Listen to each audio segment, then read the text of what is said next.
पानी एक बार बहुत ज़्यादा प्यास लगी हुई थी, पानी पीने चले गए। एक हमारे यहाँ स्कूल के पास ब्राह्मणों के घर है, तो जब वहाँ हम गए पीने के पानी के लिए, सभी लड़कियों ने पानी पिया। जैसे ही मैं नलके की तरफ लगी और ब्राह्मणी एकदम घर से बाहर आई, उसने तुरंत मुझे आते ही डांटा कि है चूड़े चमारों के, तुम क्या कर रहे हो, ये भागो यहाँ से, नलका खारा पानी देना शुरू कर देगा। इतनी बुरी तरह से मतलब बोला, मतलब एकदम ठेठ, जो एक सीधा कास्टिज्म का जो बनता है। तब मुझे लगा कि कुछ है अलग जो इस वर्दी की वजह से है। मतलब अदरवाइज तो किसी को क्या पता कि मैं कौन से कम्युनिटी की हूँ। तो मुझे बड़ा गुस्सा आया, मैं घर गई, मैंने फटाफट अपना बस्ता फेंका और एकदम बंद कमरे में जाके बैठ के खूब रोई। तो मेरे चाचा मुझे बहुत प्यार करते थे, तो आए वो, उन्होंने कहा क्या हो गया। तो मैंने कहा आज के बाद मैं ये वर्दी पहन के नहीं जाऊंगी, इस वर्दी को या तो जला दो या फेंक दूंगी, मैं इस वर्दी को नहीं पहनना। तो मेरे चाचा पूछे बार बार कि क्या हो गया, मैंने उनको फिर पूरा बताया। तो मैंने मेरे चाचा से पूछा, उस एज में भी मान लो मैं पी लेती ये पानी, तो सच में खारा पानी देना शुरू करता है ये नलका। तो मेरे पिताजी ने कुछ नहीं कहा, बस ये कहा कि कुछ नहीं बेटा, मैं तुम्हारे लिए सफ़ेद कपड़ा लेके आऊँगा वर्दी का, और तुम उसको पहन के जाना। और मैंने फिर भी दोबारा जिद की, मगर मेरे को बताओ। तो मेरे पिताजी ने फिर कहा कि बेटा मेरे को भी नहीं पता, बस ये डोल बनाई हुई है। डोल मतलब पार्टीशन एक तरह से, ऊंची कास्ट का और नीची कास्ट का। पता नहीं किसने बनाई, किसने, मैंने पूछा किसने बनाई, बस उन्होंने उस वक्त छोटी सी एज में ही मुझे ये कहा कि तुम भी पता करना कि किसने बनाई है। अच्छा, ऐसा कहा उन्होंने कहा। और उस दिन की वर्डिंग और उस मतलब जो बात हुई थी हमारे बीच में, मुझे आज भी याद है। जो सबसे ज्यादा आगे बढ़ने के लिए मेरा प्रेरणा का शब्द बना, सिर्फ इन्हीं चीजों को तलाशने करने के लिए कि क्या वाकई ये व्यवस्था आदमियों ने बनाई या परमात्मा नाम की कोई चीज रही होगी उसने बनाई है। किसी ने तो बनाई होगी। अगर भगवान ने बनाई है तो भगवान ने हमें क्यों ऐसा बनाया। मुझे आज भी याद है, मैं क्लास में जब भी मतलब जाती थी, मेरी वर्दी पे चिकनी उसके छींटे लगे होते थे और मक्खियां भिड़ बना रही होती थी। और उसके पीछे का कारण क्या था, खाने के लिए सब्जी तो होती नहीं थी, तो लस्सी मांग के लेके आया करते थे पड़ोस में से। तो लस्सी लेने के लिए जाते, तो मैं वर्दी डाले हुए होती थी जैसे स्कूल की, वो डालते, वो कहती यहाँ रख दे। तो नीचे रखवाती डोलू को, और वो ऊपर से ऐसे लस्सी फेंकती, और वो फेंकती, वो डोलू में कम, कपड़ों पे ज़्यादा लगती, उससे भिड़भड़ाहट होती। और इसको जब मैं मतलब मैंने जब धर्मशास्त्रों को जब पढ़ा, तब मैंने देखा कि इसके पीछे कारण क्या था। क्या? क्योंकि ऐसे मतलब पूरा शास्त्र हमारे ये बताते हैं कि इन लोगों को इस तरीके से रहना चाहिए कि इनके कपड़ों में से बदबू आए। उनको नया कपड़ा पहनने का अधिकार नहीं है, उनको जेवर पहनने का अधिकार नहीं है, वो उनको हमेशा झूठन खानी है, हमेशा दूसरे के दिया हुआ खाना, उनके उस पे उनको जीवित रहना है, अपने आप से कुछ नहीं लेना। आर्थिक रूप से हम लोग बहुत कमजोर थे, लेकिन ये रहा कि पिताजी को हमेशा मैंने हंसते हुए देखा। उनके पास खाने के लिए अगर कुछ नहीं होता था या हमें खिलाने के लिए कुछ नहीं होता था, तभी उनके चेहरे पे कभी सिकन तक नहीं आई, हमेशा हंसते रहा करते थे। और ये कहते कोई बात नहीं, अभी आ जाएगा, थोड़ी सी देर में, शाम तक ले आऊँगा। और मतलब मुझे आज भी वो दिन याद है कि हम स्कूल से जब लौटते थे, घर में कुछ नहीं होता था, सब्जी या कुछ ऐसी कोई, इवन चटनी तक नहीं होती थी खाने के लिए। और आपको मैं बताऊं कि हम खाना कैसे खाते थे स्कूल से आने के बाद। पानी में चीनी डालते, मीठा पानी बना के घोलते उसको अच्छे से, मीठा पानी बना के, तो हम लोग उस मीठे पानी से रोटी को गटका करते थे। मुझे आज भी याद है कि मैं मेरी ताई के साथ दूसरे के घरों में मतलब मैला उठाने के लिए जाया करती थी। स्कूल में जब मैं पढ़ती थी, एक बार मैं मेरी ताई जी के साथ गई। मुझे नहीं पता था कि जिस घर में मैं काम करने के लिए जा रही हूँ उसी घर की लड़की, ब्रजेश नाम है बल्कि उसका, तो मुझे नहीं पता था ये ब्रजेश का घर है। तो क्योंकि घर में तो आना जाना तो बहुत बाद की बात है ना, मतलब एक पूरा हमारे तो घर ही गाँव से बाहर है बिल्कुल जी एकदम। जी जी जी। मेरी ताई के साथ मैं मतलब चली गई, और सिर्फ इस लालच में कि मेरी ताई को काम करने के बाद जो रोटी मिलेगी, और रोटी के साथ सब्जी भी मिलेगी। जैसे ही मैं वहाँ पहुँची, मैंने देखा कि ये तो मतलब ब्रजेश है। उसने भी मुझे देख लिया और मैंने भी देख लिया। खैर जो कूड़ा और जो गंद जो मल होता है, जो वो मेरी ताई के साथ मैं उठवाती रही, वो डाल डाल के आती रही, लेकिन देख चुकी थी वो मुझे। खाने के लिए तो मिला जरूर, लेकिन अंदर से ये रहा कि कल पता नहीं क्या होगा, मतलब जैसे कुछ छीन लिया जाए बच्चे से। खैर मैं अगले दिन स्कूल पहुंची, मेरे से पहले ही सारी चीज़ें स्कूल पहुंच चुकी थी।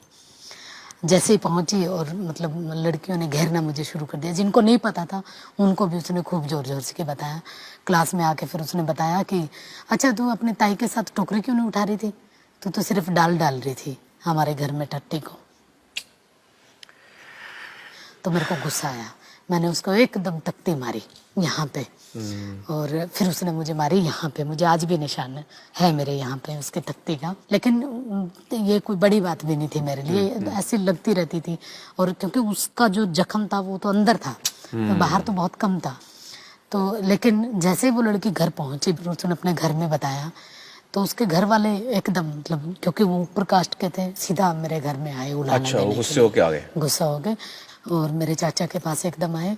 सीधे शब्दों में उन्होंने ये कहा कि चूड़ों की इतनी औकात कि हमारे बच्चों के ऊपर हाथ उठाए। मेरे चाचा ने माफी वगैरह मांगी, फिर उसके बाद वो चले गए अपने अपने घर। फिर मेरे को डर तो अंदर से लग ही रहा था कि अब पता नहीं चाचा क्या कहेगा, स्कूल ही ना बंद करवा दे। तो उन्होंने बस मुझे ये कहा कि ठीक किया, डरने की जरूरत नहीं, मैं तुम्हारे साथ में। और सच में वो मेरे साथ ही रहे, हमेशा हमेशा साथ रहे। क्या बात है।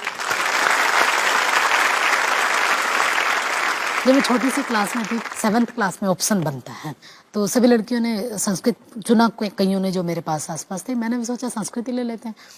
जैसे मैं पहुंची, मेरे जो स्कूल टीचर थे उन्होंने कहा नहीं, तुम क्या करोगे इसको पढ़ के, और वैसे भी तुम लोगों को तो पढ़ना तो है नहीं कुछ, हमारे ही घरों में जाके झाड़ू पोछा लगाना है, कूड़ा उठाना है, गंदगी साफ करनी है, ऐसे हो गया, उन्होंने। बहुत हो गया, ऐसा कहा उन्होंने।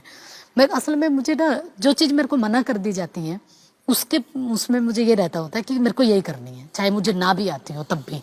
मैंने कहा नहीं, अब तो मुझे यही पढ़नी है। आपके मास्टर जी किस समाज के थे? मेरे मास्टर जी पंडित जी थे।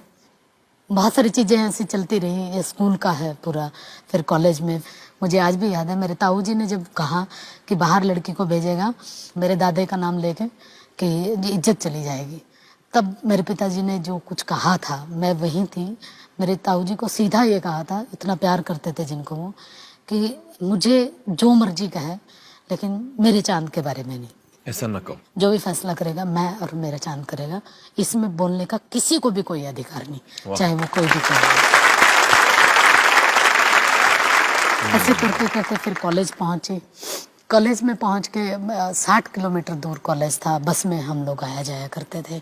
बड़ा मुश्किल था एक तरह से, लेकिन ये था कि मैं, मेरे पिताजी, मेरी माँ, हम दोनों तीनों सारे दिहाड़ी मजदूरी किया करते थे। दिहाड़ी मजदूरी का मजदूरी मतलब क्या होता है? दिहाड़ी जो क्या जैसे सड़कों पे काम करते हैं, अच्छा, डेली वेजेस जिसको डेली कहते हैं। वेजेस जिसको बोलते हैं, लेबर, ये हाँ। करना लेबर एक तरह से। मैं जैसे बजरी बिछाने का काम करते थे, टोकरी लेके जाने का। एक सबसे बड़ी बात ये थी कि जिस कॉलेज में मैं पढ़ती थी उसी कॉलेज पे बाई चांस एक बार सड़क का काम बनना शुरू हुआ, और दिहाड़ी हम लोग लगे हुए थे ही, लेबर में थे। जैसे ही लड़कियां निकली उन्होंने तुरंत ये कहा, अरे अरे देखो देखो कौशल काम कर रही है, कौशल दिहाड़ी कर रही है। और जानबूझ के आके उन्होंने कहा, अरे तुम कॉलेज नहीं आई आज, 3-4 दिनों से कॉलेज ही नहीं आ रही, इसलिए नहीं आ रही थी कि तुम्हें दिहाड़ी करनी पड़ रही है। लेकिन मेरे पिताजी ने मुझे हमेशा अपने काम के ऊपर फक्र करना सिखाया। वाह। कि अगर काम सही है तो उस पर फक्र करो, वाह। वो चाहे दिहाड़ी करने का काम हो या कलम चलाने का हो। बिल्कुल। और पढ़ते हुए भी मुझे, मेरे ऊपर गर्व करते थे, और दिहाड़ी करते हुए भी। यहाँ पर मैं आपको उनका नाम पूछना चाहूंगा, आपके पिताजी का नाम बताइए हमें। मेरे पिताजी का नाम जयपाल था। जयपाल जी, वाह क्या बात है। फिर ऐसे ही काम करते करते मैं पढ़ी, मतलब ग्रेजुएशन कंप्लीट हो गई। फिर मुझे कुरुक्षेत्र यूनिवर्सिटी से पोस्ट ग्रेजुएशन करनी थी। एमए के लिए पहुंचने के टाइम में ये मुझे पता था कि बहुत महंगा होगा, तो मैंने सोचा कि कुछ दिन नानी के यहाँ रह लेती हूँ। नानी के साथ कुछ दिन रही। मेरी नानी भी मैला उठाने का काम करती थी, तो मैं भी मेरी नानी के साथ काम पे जाया करती थी एमए के दौरान। उसी से रोटी मिलती थी, वो रोटी हम खाते पढ़ते, ऐसा चल रहा था। फिर मैंने अपनी पोस्ट डॉक्टरेट जो की है वो जेएनयू से की है, जवाहरलाल नेहरू विश्वविद्यालय। जेएनयू का एक बहुत दिमाग में एक बना हुआ था कि बहुत बड़ी यूनिवर्सिटी है, बहुत मतलब वहाँ का डेमोक्रेटिक माहौल है, सारी चीज़ें हैं। लेकिन वहाँ जब मैं पहुँची हॉस्टल में, वहाँ भी ऐसे ही है। मेरी रूममेट जो मतलब ब्राह्मण थी, उसने कोई भी कसर ऐसी नहीं छोड़ी कि जिसे मैं यूनिवर्सिटी ना छोड़ पाऊँ। इतना टॉर्चर करती थी, बिल्कुल मतलब हर तरह के तरीके वो अपनाती थी, एक से एक। और हद तो तब हुई जब उसने मुझे हॉस्टल से बाहर निकालने की कोशिश की। वो ये चाहती थी कि मैं उसका रूम छोड़ दूँ। लेकिन खैर लास्ट में उसने मुझे जाते जाते ये कहा कि एक भंगी के साथ रहने से अच्छा है कि मैं इसको, मतलब अब मैं ही रूम खाली कर दूँ। तो जेएनयू में भी, दिल्ली में भी आपको ऐसी चीजों का इसी सामना करना तरीके से, मतलब आप ये देखिए ना, हॉस्टल में इस तरीके से हो रहा है। और फिर उसके बाद इससे कई गुना कड़वा सच जब मैंने सुना, जिस बेंच पे मैं बैठती होती थी, ये कहा जाता था कि अगर जिस दिन किसी को ये पता लगा कि कौशल की ये कम्युनिटी है, जिस बेंच पे ये बैठती है, उस बेंच को हवन से शुद्ध करवाना पड़ेगा, उसको धोना पड़ेगा। और ये बात मैं ही सिर्फ नहीं जानती, मेरे गाइड भी जानते हैं। मैंने मेरे गाइड को सामने आके बताया कि ऐसे ऐसे करके एक स्टूडेंट मेरे बारे में ये कह रहा है। उस दिन के बाद मुझे लगा वाकई कि जेएनयू में आने का भी कोई फ़ायदा नहीं हुआ।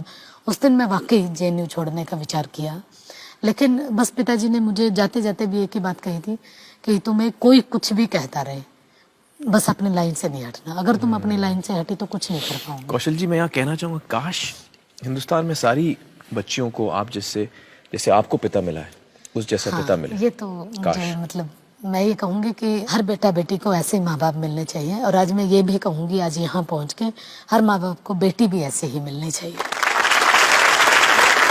इसलिए क्योंकि आज मैं जो कुछ हूँ, अगर मेरे पिताजी मुझे वो ललक पैदा नहीं करते मेरे अंदर, तो मैं यहाँ तक नहीं पहुँचती। और मुझे अपने आप पे गर्व इस बात का है कि मैंने आज सब कुछ किया है वो जो मेरे पिताजी ने चाहा था। बस फ़र्क इतना है कि मैंने जिसके लिए किया वो आज नहीं है। अभी भी मतलब जब मेरा दिल्ली यूनिवर्सिटी में अपॉइंटमेंट हुआ, तो जहाँ ज़िंदगी का सबसे खुशी वाला मेरे लिए दिन था, एक अपने अपने आप को साबित करने वाला दिन था। लेकिन मेरी अपनी बदकिस्मती कहें या फिर मेरा उनका साथ यहीं तक था, वो नहीं थे मेरे पास। बस आज जो है कमी वो यही कि आज काश अगर पिताजी होते तो एक बार जरूर ये कहते कि उन्होंने जो कुछ किया था मेरे लिए, मैंने उसको जाया नहीं गया। बल्कि मैं आपसे बताऊंगा कि जहां भी हैं वो इस वक्त आपको देख रहे हैं, इस पूरा बात किया का मैंने पूरा उनका। एहसास उनको जरूर यकीनन है। लेकिन मैं सिर्फ इसमें ये कहूँगी कि कास्ट का फैक्टर, ये जो अछूतपन का जो है, इतना भयानक है कि आप इसको कहीं तक भी ले जाइए, सामने ही मिलता है। इवन यहाँ दिल्ली यूनिवर्सिटी में रहते हुए भी आज भी वही स्थितियाँ हैं, आज भी ऐसे ही व्यवहार होता है जो उस 5वीं 4थी क्लास के बच्चे के साथ हुआ करता था। लेकिन उसका तरीका बदल चुका है। छोटी सी चीज़ मैं ये बताना भी चाहूँगी, अभी मैं तो यूनिवर्सिटी में प्रोफेसर लग चुकी हूँ दिल्ली में। मैंने वहाँ रेंट पे रूम लिया, उनको मैंने बता भी दिया था सीधा सीधा कि मैं दलित कम्युनिटी से हूँ। उसने तब कुछ नहीं कहा। मैं हर रोज़ थोड़ा सा लेट आती थी, क्लासेज होती थी। एक दिन बाई चांस मैं थोड़ा सा पहले आ गई। मैंने देखा मेरी माँ झाड़ू लगा रही है आंगन में, जो हमारा नहीं था, वो तो मकान मालिक का था जिसका घर मतलब हमने रेंट पे लिया हुआ था। तो मैंने कहा ये किसने कहा तुम्हें करने के लिए? उसने कहा कि वो बोल रही थी ऊपर वाली। मेरे को इतना गुस्सा आया, मकान मालिक। मैं फिर फटाफट गई, मेरे को गुस्सा आया बहुत। मैंने कहा आंटी ये क्या करवा रही हैं आप? उसने कहा कि ठीक है, काम तो करना ही पड़ेगा, चाहो तो कमरा खाली कर दो। काम तो मैंने करना कहा ठीक पड़ेगा है। मतलब? तो फिर मैंने अगले दिन ही रूम खाली कर दिया। फिर मोहम्मदपुर में आई, वहाँ भी ऐसे ही हुआ। फिर किशनगढ़ में आई, वहाँ भी ऐसे ही हुआ। मतलब किशनगढ़ वाले में तो बल्कि ऐसे हुआ कि हमने सफेदी करवाई उन्होंने दोबारा उस घर में जिसमें हमने छोड़ा। मतलब एक भी चीज़ ऐसी नहीं छोड़ते जिससे जरा सा भी मतलब हम अपने आप को ये माने कि हम इंसान हैं।